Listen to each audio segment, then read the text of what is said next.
Teman-teman, penikmat cerita-cerita horor di channel Spesial Horor, dimanapun kalian berada. Jumpa lagi bersama Mimin, yang kali ini akan membawakan kelanjutan cerita Rumah Hantu di Perkebunan Karet dari akun Twitter @beristory. Khusus buat kalian subscriber setia channel Spesial Horor, kalau masih berani.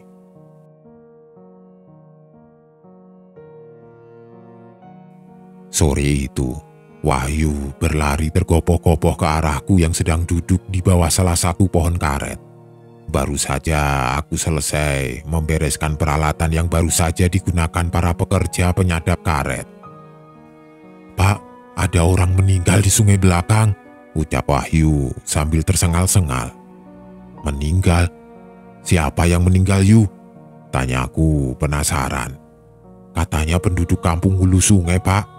Tenggelam dan hanyut, sampai akhirnya jenazahnya ditemukan di bagian sungai belakang rumah kita," panjang lebar Wahyu menjelaskan. Lalu kami pun bergegas berjalan menuju bagian sungai yang dimaksud oleh Wahyu. Setelah melewati pepohonan bambu yang cukup luas, akhirnya kami sampai di tujuan dan ternyata benar. 3 orang sudah terlihat berdiri di pinggir sungai, mengelilingi satu jenazah yang pada saat itu belum tertutup oleh apapun, tergeletak begitu saja di atas bebatuan. Jenazah laki-laki muda, berumur sekitar 20 tahunan, rambut hitam agak gondrong tidak beraturan, mengenakan kaos tanpa lengan, berwarna biru muda, bercelana pendek hitam.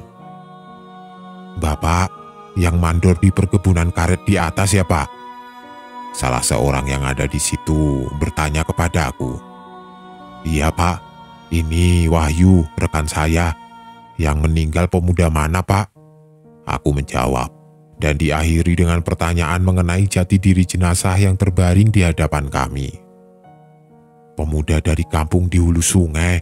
Dia tenggelam kemarin sore sewaktu mencoba menyeberangi sungai. Sepertinya dia tidak bisa berenang, kemudian tenggelam. Sejak kemarin sore juga kami mencarinya, berjalan mengikuti aliran sungai, akhirnya kami menemukannya di sini." Bapak itu menjelaskan semuanya. Mereka bertiga hanya diam berdiri dan sesekali memandangi jenazah yang ada di depannya. "Wahyu, coba kamu ambil kain atau selimut di rumah untuk menutupi jenazahnya." "Iya, Pak." Wahyu langsung berlari kecil pulang ke rumah. Sementara aku bersama bapak-bapak itu tetap berdiri mengelilingi jenazah yang sudah tampak pucat memutih itu. "Terus nanti jenazahnya akan langsung dibawa pulang kan, Pak?" tanyaku memastikan. "Iya, kami akan langsung membawanya pulang. Keluarganya sudah menunggu di rumah," salah satu bapak yang ada di situ menjawab. "Kalau memang jenazah ini sudah dari kemarin sore hanyut terbawa arus, berarti sudah 24 jam terendam air. Pantas saja tubuhnya sudah sangat pucat. Kalau boleh jujur, aku adalah orang yang paling tidak bisa melihat jenazah. Apalagi jenazah yang wajahnya sangat jelas terlihat seperti peristiwa kali ini. Setelahnya, wajah sang jenazah akan menempel dalam pikiranku dalam waktu yang cukup lama." Tidak berapa lama, Wahyu datang dengan membawa kain batik di tangan. Dia menyerahkannya kepada salah satu bapak yang ada di situ. Kemudian, dengan cekatan mereka langsung membungkus jenazahnya. "Kami akan langsung membawanya pulang. Terima kasih atas bantuannya," salah seorang dari mereka berpamitan. "Iya, Pak. Hati-hati di jalan." Aku memperhatikan mereka yang langsung membopong jenazah dan berjalan meninggalkanku dan Wahyu yang masih tetap berdiri di pinggir sungai. Mereka lebih memilih berjalan melalui jalan setapak yang berada di pinggir sungai daripada harus berjalan melewati rumah kami dan melalui perkebunan karet. Hari sudah mulai gelap. Ketika lama-kelamaan mereka mulai menghilang dari pandangan, tertutup oleh rindangnya hutan yang berada di sisi sungai. "Ayo, kita pulang yuk." Aku mengajak Wahyu untuk kembali ke rumah. Tapi Wahyu seperti tidak mengindahkan. Dia malah tetap berdiri diam, pandangannya mengarah tajam ke daerah yang berada di seberang sungai. "Ada apa, Yu? Ayo kita pulang." Sekali lagi, aku mengajaknya untuk pulang. "Pak." Wahyu hanya menyebut satu kata itu dengan pandangan yang masih menuju ke seberang sungai. Penasaran dengan apa yang Wahyu lihat, akhirnya aku ikut menoleh ke tempat yang dilihat olehnya ke seberang sungai. Hari sudah mulai gelap. Keadaan sudah sangat sepi, tapi dari kejauhan akhirnya aku dapat melihat apa yang sudah menarik perhatian Wahyu sejak tadi. Agak jauh di seberang, jaraknya sekitar 50 meter dari tempat kami berdiri. Di bawah rindangnya pepohonan, ada beberapa sosok yang sedang berdiri diam menghadap ke arah kami. Terlihat ada sekitar 5-6 sosok yang sepertinya laki-laki mengenakan pakaian serba hitam, nyaris berbentuk seperti bayangan hitam. Mereka berdiri berbaris sejajar. Siapa mereka? Apa yang sedang mereka lakukan? Tidak lama kemudian gerimis mulai turun. "Ayo pulang yuk, jangan perhatikan mereka lagi." Kali ini Wahyu menurut. Akhirnya kami berjalan pulang ke rumah tanpa sekalipun menoleh ke arah belakang, melihat ke arah sosok-sosok itu yang tengah berdiri di seberang sungai. Sudah beberapa kali kami melihat mereka. Sosok yang selalu berpakaian serba hitam, berjumlah sekitar 5 atau 6 orang, terkadang malah lebih. Kali pertama melihatnya ketika mereka berjalan membawa keranda mayat di tengah malam waktu kami baru saja pindah ke tempat itu. Mereka sepertinya mengetahui dan menyadari tentang keberadaan kami, selalu memperhatikan keseharian kami, entah itu siang ataupun malam. Sekali lagi, sudah beberapa kali kami melihatnya. Mereka yang seringkali hanya berdiri diam memperhatikan dari kejauhan cukup menakutkan penampakannya. Siapakah mereka? Pertanyaan yang belum kami temukan jawabannya pada saat itu. Sebegitu ketakutannya akan sosok-sosok itu membuat kami sangat jarang berbincang tentang mereka. Malam pun tiba. Seperti sudah aku bilang tadi, jarang sekali kami menyinggung tentang sosok-sosok misterius itu, dan malam ini pun sama. Kami sama sekali tidak berani membicarakan tentang mereka. Takut. Kami hanya membahas penemuan mayat korban hanyut yang berasal dari kampung di hulu sungai. Pak Heri perhatikan tidak sih tadi, kalau bapak-bapak yang membawa jenazah itu semuanya berwajah pucat. Tampaknya mereka sangat kelelahan. Kasihan aku melihatnya. Omongan Wahyu membuat pikiranku terbang kembali ke waktu sore tadi, ketika kami berkumpul dengan bapak-bapak yang Wahyu maksud. Ternyata, iya, setelah diingat-ingat lagi, aku baru sadar kalau ternyata mereka semua terlihat pucat. Mungkin benar kata Wahyu, mungkin akibat dari kelelahan setelah berjalan sehari semalam menyusuri sungai dalam rangka pencarian kerabatnya yang tenggelam. Ya, mungkin mereka kelelahan. Jam dinding berbentuk bulat dan cukup besar yang menempel di tembok sebelah kanan ruang tengah sudah menunjukkan pukul 10 malam lewat sedikit. 2 gelas kopi di atas meja sudah tinggal menyisakan bubuk hitam di dasarnya. Bahan perbincangan kami pun sudah semakin sedikit, hanya radio di atas meja yang masih setia, mengisi keheningan malam di dalam rumah, di tengah hutan dan perkebunan karet itu. Radio yang beberapa waktu sebelumnya sempat menyiarkan acara yang cukup aneh dan mengerikan. Saat itu, stasiun radio kegemaran kami sedang menyiarkan siaran berita daerah. Siaran yang mengabarkan tentang peristiwa-peristiwa yang terjadi pada daerah tingkat provinsi yang kami tinggali. Hingga pada akhirnya, radio memberitakan hal yang menarik perhatian kami. Penyiar memberitakan kabar duka, menceritakan kalau telah terjadi peristiwa yang cukup mengenaskan. Ada 4 orang laki-laki yang meninggal tenggelam di salah satu sungai dan jasadnya hanyut terbawa arus. Ketika sang penyiar menyebutkan nama sungainya, ternyata sungai yang dimaksud adalah sungai yang mengalir di belakang rumah. Aku dan Wahyu semakin mendekatkan telinga ke radio, merubah posisi duduk agar dapat mendengarkan dengan lebih seksama. Sepertinya ini berita tentang jenazah yang tadi sore, Pak, Wahyu menegaskan. Penyiar juga bilang kalau ternyata keempat jenazahnya sudah ditemukan pada pagi hari tadi, ditemukan di anak sungai yang melintas di salah satu desa yang ada di hilir. Yang cukup mengherankan, ternyata desa yang dimaksud oleh penyiar adalah desa yang letaknya lebih jauh ke hilir sungai, lebih jauh dari anak sungai yang mengalir di belakang rumah. Jadi, jika berpatokan dengan berita di radio, keempat jenazah yang hanyut ditemukan bukan di sungai belakang rumah, tetapi masih jauh ke hilir. Lalu, bapak-bapak yang kami temui tadi sore itu siapa? Apakah peristiwanya berbeda dengan yang ada di radio? Atau sama? Atau... entahlah, saat itu kami tidak tahu dan sedikit tidak mau tahu.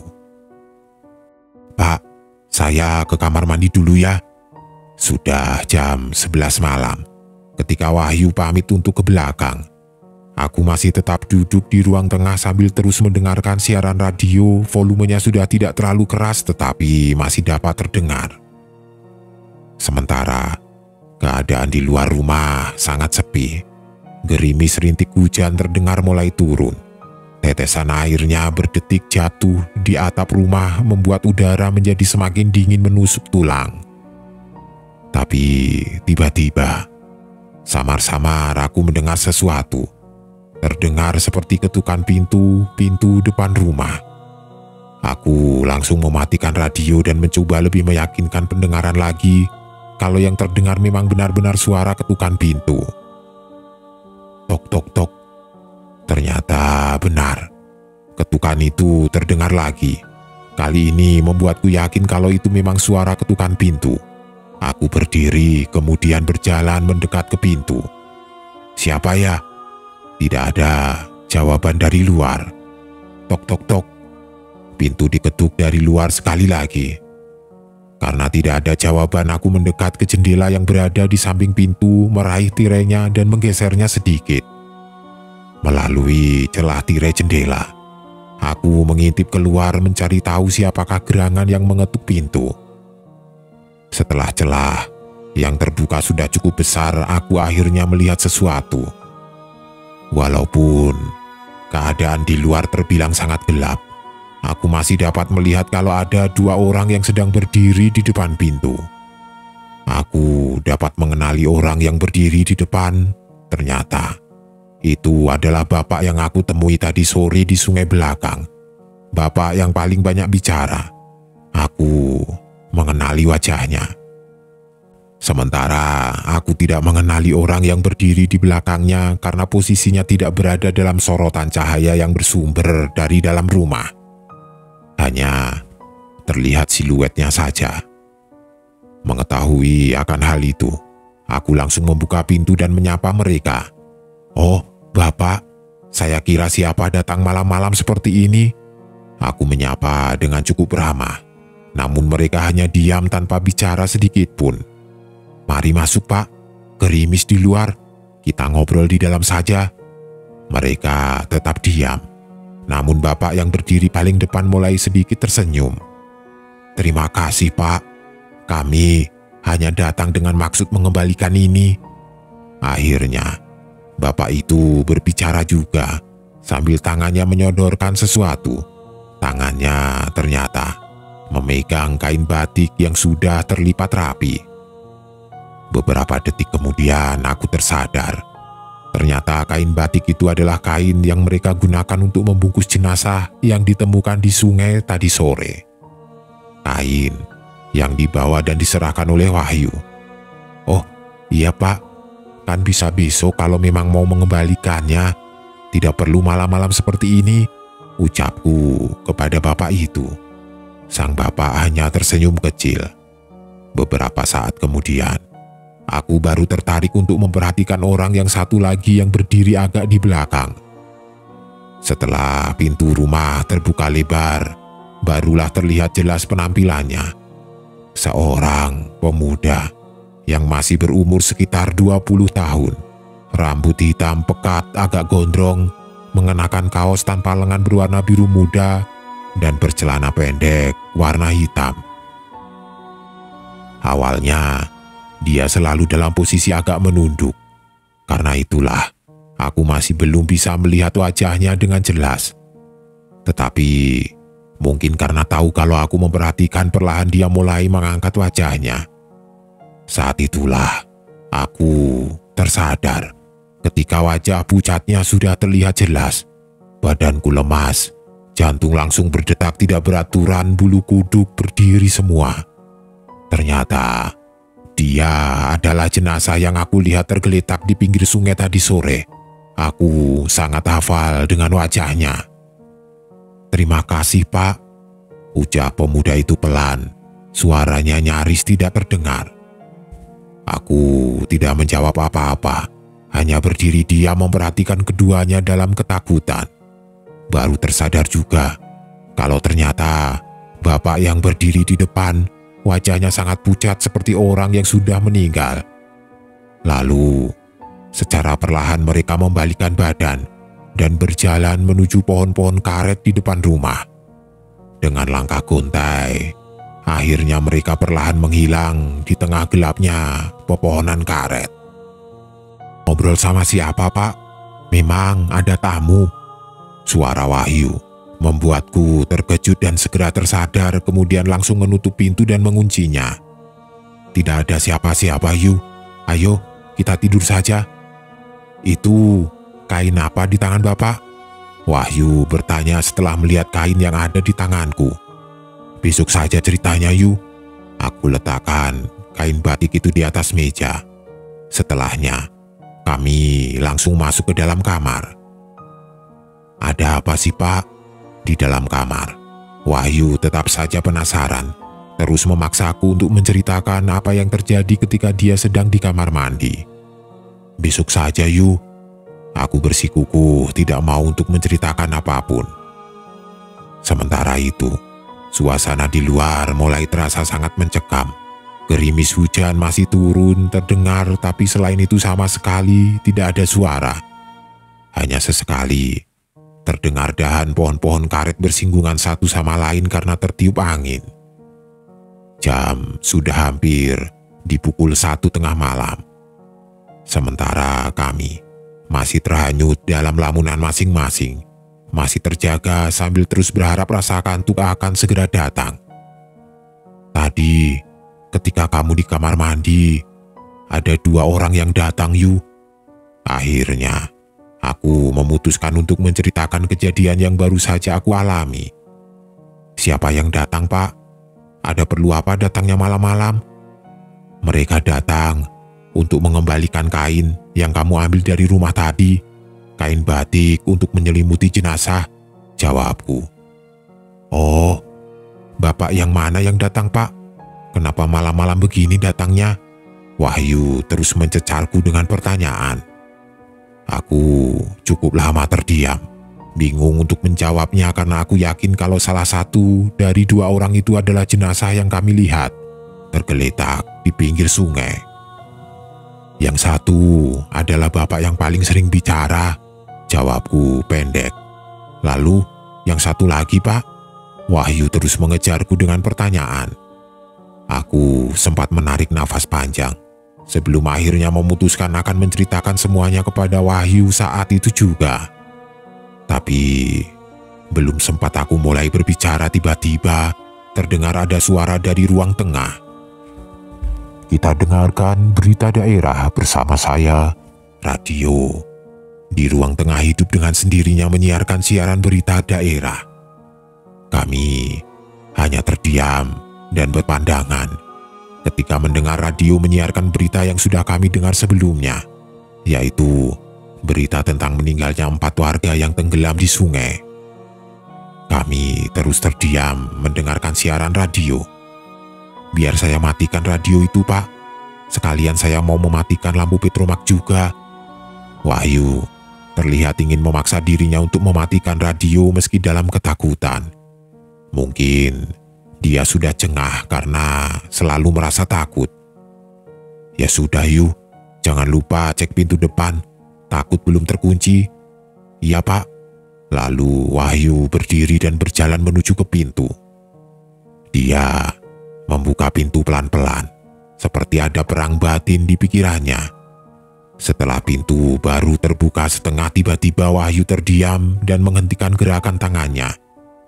Dia terus diam, sambil memandang keluar kamar, memandang ke ruang tengah. Pandanganku terhalang pintu dan badan Wahyu. Aku tidak bisa melihat apa yang sedang Wahyu lihat. Ada apa, Yu? Wahyu tidak menjawab. Hanya diam dan terus berdiri memandangi ruang tengah. Kemudian, dia menutup pintu secara perlahan. Setelah itu, kami duduk bersebelahan, menghadap ke pintu kamar bersandar pada tembok yang berjendela. Ada apa, Yu? Kembali, aku keluarkan pertanyaan yang sama. Wajah Wahyu pucat pasi, badannya gemetar. Dia sangat ketakutan. Ada mayat terbaring di ruang tengah, Pak. Wahyu menjawab dengan suara yang nyaris berbisik. Suaranya bergetar layaknya orang yang sangat ketakutan. Aku terdiam mendengarnya, tanpa berani melanjutkan dengan pertanyaan yang lain. Kami tetap dalam posisi bersandar di tembok, tidak melepaskan pandangan sedikit pun dari pintu kamar.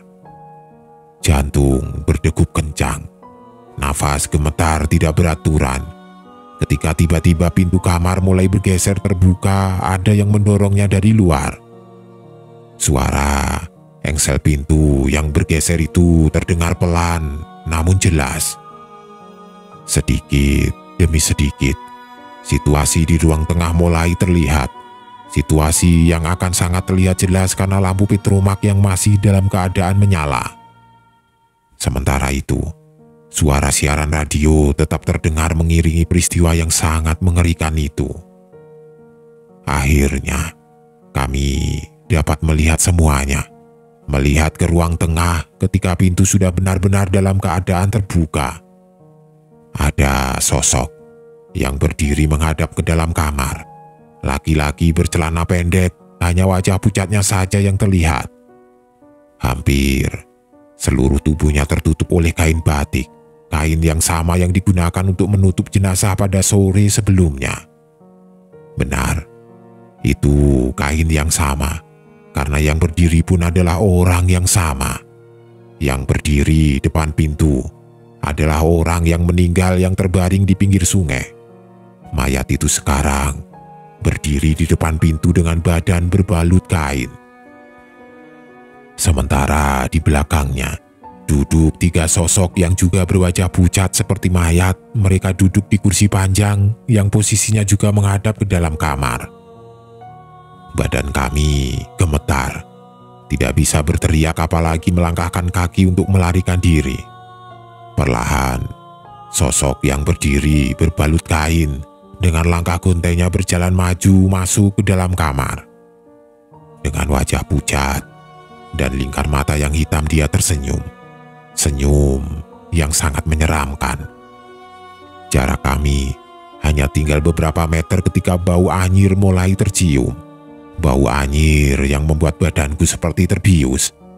Kepalaku pusing, seperti berputar-putar.